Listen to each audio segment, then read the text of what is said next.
This is Amy from Leap of Faith Crafting, and I have a video tutorial for you today on how to split images in Cricut Design Space.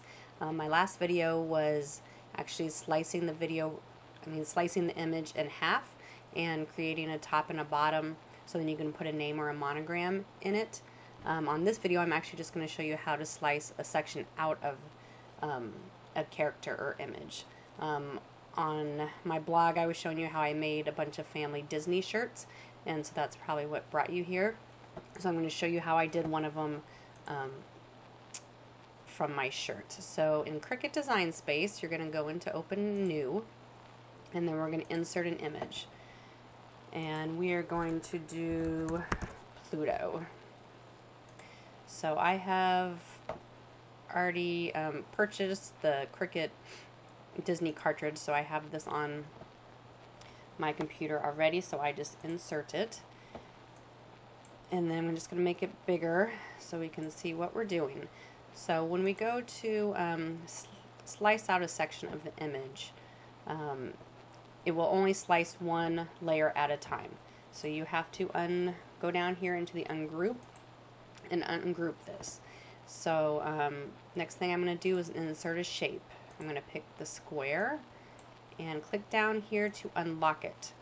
So I'm just going to make like a rectangle out of it, and I'm just going to kind of place it and fiddle with it here on how big I want it. I kind of want it to go down to his knee and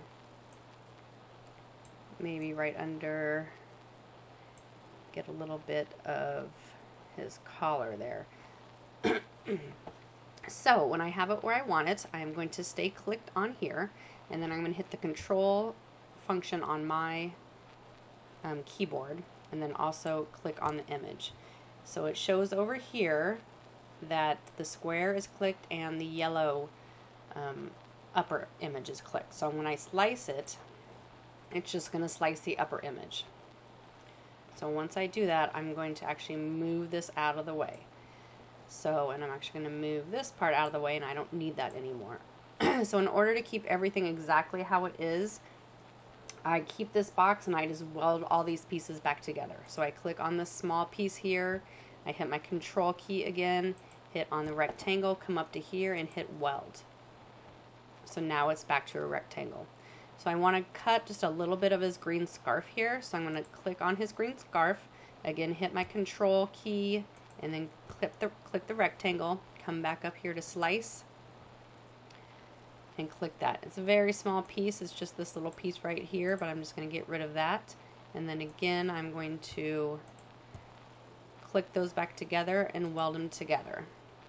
So I can do my final layer of the black. So I'm going to keep that there again. I'm going to hit Control key and click on the black and slice this part. So so now I don't need any of these parts. That is what I need over there. I don't need this box. So I'm just going to clean this up and get rid of these.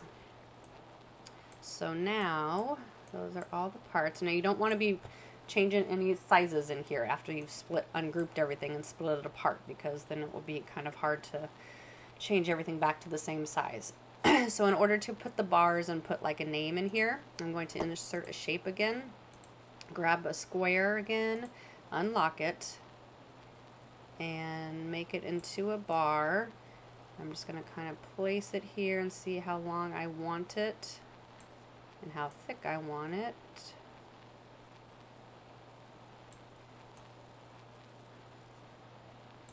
Okay, so in order for the bars to be exactly the same, I'm going to come down here on the right hand corner at the bottom and hit the duplicate button. And then I'm going to click that one. Come on. And move it up to under here. So in order for these to align exactly right, I'm going to have that one clicked on. I'm going to hit my control button again, click on this bottom one, go up into a line up here, and click center horizontally. So that will click them exactly, keep them exactly right on top of each other so nothing's off. So then while that's still clicked, I come over here and hit attach just so they don't move apart. So now to weld them to it, I click on that and then I'm going to click on that behind it, and I'm going to come up to this here and just click the weld button. So that will weld all of this together. I'm just going to turn it back into black so it stands out a little bit more. So there's the background right there. And now you can put everything back together so you can see it. I'm just going to move this to the back so everything else comes in front. So you can put him back on here. And you don't even have to do the collar. You don't even have to do many layers if you don't want. I don't think I did the collar on the shirt I made. Just because I was doing so many shirts and I didn't want to use so much of my vinyl. Okay, so then you can add whatever text you want in here. Let's say we're adding Nathan. So I just add the text and then come up here to your edit and pick a font. I have Disney font already linked to this, so I'm going to use my Disney. There are also other fonts on defont.com. You can find Walter or Walter O'Graph or cute Disney fonts for personal use. I use those on some of the other shirts and things I make for my family. So then I'm just going to size this to get it about where I want in there. And so that looks good. So now I'm going to select all.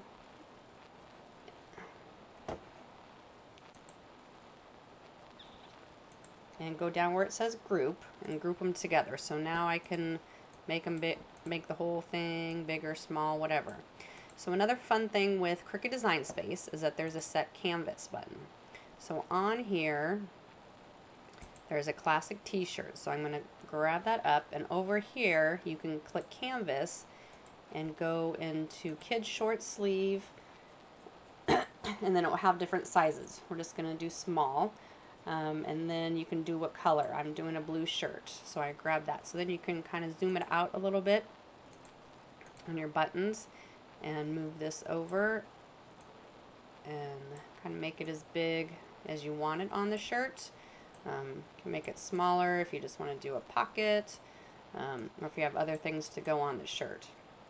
So then you can even add, if you want, the full name on the back of the shirt, or anything else you might want. So you could put that over here and see both sides of the shirt. Or sometimes I use this as a second shirt if I'm making a bunch of shirts at one time. So you can do that. Okay, so when you go to cut this, make sure you save everything under the, just hit the save, or you can go in here and hit save as. Cricut does not save as you go. So when you go to hit the go, this is so you are going to cut it. When all of your mats come up, you want to make sure down here where it says image for iron on that you click on these on every single one. This will make them the mirror image, so when you go to iron them on, they will be the correct way. I have missed a few of these when I've cut before and ended up with large quantities of vinyl that I have cut the wrong way. So make sure you have them all cut.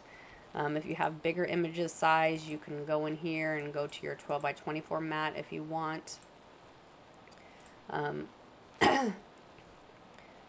Let's see, so I'm going to click that back. Another thing you can do if you don't want so many different mats and you have a bunch of pieces, a lot of times what I'll do is I will go back and actually just make everything the same color. So under sync over here, like all the small things, you can just click it and go on top of that. I'm just doing the small little pieces in there, and you'll see that they all turn blue here.